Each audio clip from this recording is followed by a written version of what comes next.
السلام علیکم دوستو، آپ دیکھ رہے ہیں ثانی ٹی وی اور کتاب ہے عالمی یہودی تنظیمیں، چھٹی ایپیسوڈ ہے۔ آگے بڑھتے ہیں۔ آگاہی کی خواہش۔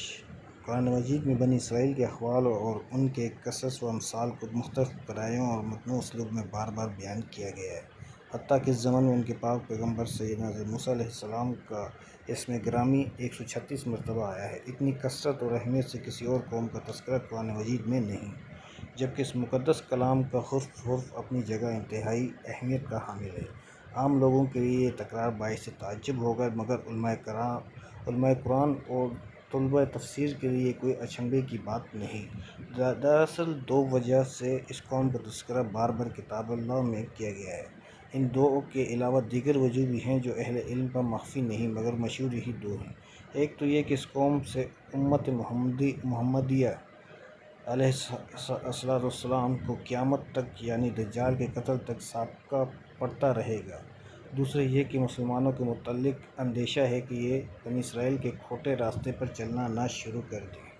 اس واسطے یہودیوں کی غلیظ روحانی بیماریوں اور باطنی امراض کا ذکر اسلوب بدل کر اور دل نشین انداز میں کیا گیا ہے، تاکہ ان سے بچنے اور ان میں مبتلا بدنصیب یہودیوں کا مقابلہ کرنے کی سکت پیدا ہو سکے۔ انسان جب تک اپنے دشمنوں کو نہیں پہچانتا، اس وقت تک اس کے راستے کی رکاوٹیں ختم نہیں ہو سکتی، اور ترقی کی طرف ایک قدم بڑھائے گا تو دشمن کی چالیں اسے 10 قدم پیچھے ہٹنے پر مجبور کر دیں گی۔ قوم یہود امت مسلمہ کی وہ نادیدہ دشمن ہے جو خود تو مسلمانوں کی جوابی دشمنی سے ڈرتی ہے، لیکن کسی مرحلے پر بھی دشمنانہ رویے سے باز نہیں آتی۔ کسی کے کندھوں کے پیچھے چھپ کر وار کرنے کی یہ عادت اس کی جبلت میں اس قدر رچ بس گئی ہے کہ فطرت ثانیہ بن چکی ہے۔ قوم یہود کی امت مسلمہ سے یہ تاریخی جلیت حضور نبی کریم جناب حضرت محمد صلی اللہ علیہ وسلم کی مبارک بعثت کے روز اول سے ہے اور اس دنیا کے آخری دنوں تک چلے گی، تاان کہ یہ قوم اپنے مسیحائے موعود دجال اکبر سمیت فنا کے گھاٹ اتر جائے گی۔ اس قوم کا سرغنہ دجال اعظم جس طرح بدی کی قوتوں کا محور ہے، اسی طرح یہ قوم بدی کی قوتوں کا منبع ہے، لہذا فطری طور پر اس کی جنگ خیر کے داعیوں یعنی محمد صلی اللہ علیہ وسلم اور ان کی سعادت مند امتیوں کے خلاف ہے۔ جب تک قوم یہود زندہ ہے، مسلمان حالت جنگ میں رہیں گے، اور ان پر یہ لازم رہے گا کہ معرکہ میں شامل فریق مخالفت سے اور اس کے عیار و مکار طریق جنگ سے خود کو آگاہ کریں۔ آگاہی کی یہ خواہش اس کتاب کی محرک و معجد ہے۔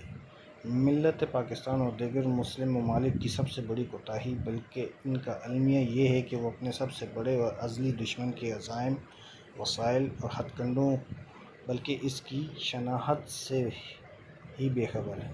صہیونی ریاست اسرائیل کے پہلے وزیر اعظم ڈیوڈ بن گوریون نے عرب اسرائیل جنگ کے فوراً بعد پیرس میں صہیونیوں کے ایک اجلاس میں، جو لندن کی جیوش کرونیکل میں 9 اگست 1967 کو شائع ہوا، کہا: عالمی صہیونی تحریک ورلڈ زیونسٹ موومنٹ کو پاکستان کی طرف سے لاحق خطرات سے بے خبر نہیں رہنا چاہیے، اور اب پاکستان اس کا پہلا ہدف ہونا چاہیے، کیونکہ یہ نظریاتی مملکت ہمارے وجود کے لیے خطرہ ہے۔ تمام پاکستانی تمام یہودیوں سے نفرت اور عربوں سے محبت کرتے ہیں۔ یہ عرب سے محبت کرنے والے ہمارے لیے عربوں سے زیادہ خطرناک ہیں۔ اس لیے عالمی صہیونیت پر لازم ہے کہ وہ پاکستان کے خلاف فوری اقدامات کرے، چونکہ بھارت میں ہندو آباد ہیں جن کے دل مسلمانوں کے خلاف نفرت سے بھرے ہوئے ہیں۔ اس لیے پاکستان کے خلاف کارروائیوں کے لیے بھارت بہترین اڈا ہے۔ ضروری ہے کہ ہم اس اڈے کو استعمال کریں اور اپنی خفیہ منصوبہ بندی کے ذریعے پاکستان پر کاری ترین ضرب لگائیں اور اسے کچل دیں۔ اس کتاب میں وہ مضامین ہیں جو وطن عزیز پاکستان کی حاکم بدہن تباہی کے لیے کی جانے والی سازشوں اور یہود کے عالمی غلبے کے لیے برسر پیکار صہیونی تنظیموں کے تعارف اور ان کے طریقہ کار کے حوالے سے لکھے گئے۔ ان کا مقصد ہرگز یہ نہیں کہ دشمن آ رہا ہے کا واویلا مچا دیا جائے، بلکہ یہ اس غیرت و حمیت کی نمو کے لیے ہے جو جذبہ حریت کو جنم دیتی ہے اور کسے شک ہے کہ اس جذبے کے اظہار کی واحد صورت جہاد فی سبیل اللہ ہے؟ سرور پر کتاب کے نام کے نیچے درج 3 الفاظ اسی حقیقت کی طرف اشارہ اور اسی پیغام کی ترجمانی کر رہے ہیں۔ واقعہ یہ ہے کہ یہود کی تمام تر مکاریوں اور سازشوں کا واحد حل تقویٰ و طہارت سے مزین روحوں کا وہ جہاد ہے جس کا حضرت محمد صلی اللہ علیہ وسلم کی قدسی صفت ساتھیوں کے ہاتھوں یادگار مظاہرہ غزوہ بنو قریظہ و خیبر میں ہوا، جس کا نقش ثانی سچے مسیح سیدنا حضرت عیسیٰ علیہ السلام اور تقویٰ و جہاد کے پیکر حضرت مہدی کے جانباز فدائیوں کے ہاتھوں دنیا دیکھے گی۔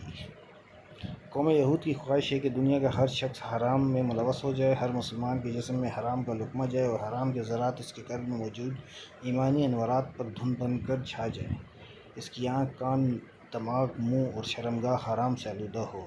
جب تک ایسا نہیں ہوگا ان کے خیال میں دجال اکبر کا ظہور نہیں ہوگا، اور جب تک دجال کا ظہور نہیں ہوگا یہود کو ذلت سے نجات یا دنیا پر غلبہ نہیں مل سکتا۔ یہود کی تمام تر کاوش اسی مذموم مقصد کی خاطر ہے، پس خوشخبری ہے ان لوگوں کے لیے جو گناہوں سے بچ کر تقویٰ والی زندگی اپناتے ہوئے حق کے غلبے کے لیے خود کو پیش کریں، اور سعادت مند ہیں وہ لوگ جو استقامت کے ساتھ جہاد بالنفس والمال کی رسی کو مضبوطی سے تھامے رکھیں۔ اس کتاب کا خاص یہی پیغام ہے۔ یہ کہنے کی شاید ضرورت نہیں ہے کہ یہ ایک باقاعدہ کتاب نہیں، اس لیے اس میں مربوط ابواب و فصول اور اس کے مضامین میں منضبط ربط پایا جانا ممکن نہیں۔ یہ تو مختلف اوقات میں لکھے گئے متفرق مضامین کا مجموعہ ہے جنہیں حتی الامکان ترتیب دے کر کتابی تسلسل میں پیدا کرنے کی کوشش کی گئی ہے۔ اس موقع پر ناسپاسی ہوگی اگر ان مصنفین کا شکریہ نہ ادا کیا جائے جن کی وکیع کتابوں سے استفادہ کے ذریعے ان مضامین کی تیاری ممکن ہوئی، خصوصاً مصباح الاسلام فاروقی، اسرار عالم رضی الدین سید ذکی الدین اشرفی، عبدالرشید ارشد اور ڈاکٹر ظفر عبدالرحمن الخوالی۔ بندہ نے کتابیات میں ان حضرات کے علاوہ اس موضوع پر دوسرے لکھنے والوں کی فہرست بھی دی ہے جو کتاب کے آخر میں دیکھی جا سکتی ہے۔ اللہ تعالیٰ سب کی محنتوں کو قبول و منظور فرمائے اور سب کو دارین میں بہترین جزائے خیر دے۔ وصلی اللہ وسلم وبارک علی سیدنا محمد وعلی آلہ واصحابہ اجمعین۔ شاہ منصور۔ آج تک کے لیے اتنا ہی دوستوں، اس سے آگے کا انشاءاللہ نیکسٹ ایپیسوڈ میں پڑھیں گے، اور آپ سے ہمیشہ کی طرح گزارش ہے کہ چینل کو سبسکرائب کریں، لائک کریں اور زیادہ سے زیادہ شیئر کریں۔ شکریہ۔